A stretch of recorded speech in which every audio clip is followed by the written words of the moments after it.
developing direct reports, we worked really hard at looking at what are some of the main behaviors that derail your leadership career. And, each of the derailers has a persona, if you like. Yes, that is the book. Brilliant. Yes. And I opened up at this page with all the derailers, and it was very interesting. I'll tell you something. Poker Face was interesting. I had the CEO of a huge global accounting firm come to my speed reading course when we had public courses. And honestly, I thought he must be hating it. He must really hate it, because he was completely poker face the entire time through. And I went, I guess that's what happens when you're CEO of a global multinational. He loved it, apparently. He said everybody should do it. Yeah, and Nina, this is brilliant. So poker face is one of the 12 leadership derailers, one of the personalities. And the reason it catches people out so much is because what we're really looking at here is two communication types. One is a neutral communicator, no facial expressions, no hand gestures, as opposed to what we call an affective communicator. Affect in psychological term is around emotion, emoting. So affective, emotive, right? So nonverbal cues, eyebrows and all that jazz.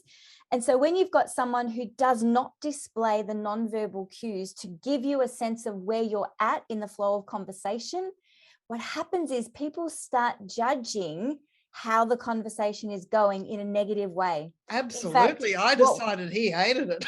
And that's a perfect example. So when faced with a neutral expression, the brain encodes that as a negative expression. So you're sitting there as a trainer, and we've all had this. We've had the one person who's absolutely loving it but forgets to tell their face, and we're thinking, we're bombing, this is awful, abort mission, maybe I shouldn't have done this. And then they fill in that feedback form, or they come up to you afterwards glowing with praise, and you think, is this the same person? It's bizarre. as workplace trainers and facilitators, we've all had that experience. So you're absolutely right. Now, which one is the most common, do you think? There are 12 types. Which do you think is the most common? For me, it's a tie. Yeah. I think from a human perspective, the most common is conflict avoider. And that is because as a human species, we are socialized to belong, to sort for harmony, to want to be liked. It was our survival mechanism from, when the earth began, and it's really hard to break that pattern. And so not wanting to ruffle feathers, not wanting to give difficult feedback or have hard conversations is really part of our DNA, because it goes against our survival instincts. In fact, there's some research from, Are You OK Day? They've done some research here in Australia. It's Are You OK? The day we ask everybody about their mental health. Are you okay? And they did a workplace survey a while ago, which showed that 46% of people would rather leave their job than have a difficult conversation with someone they work with. So if that doesn't... I look back, I'm here to say, I confess up and say, I was a very poor manager for the first 10 years of my business. Luckily, I've been a few decades in business and I learned the error of my ways.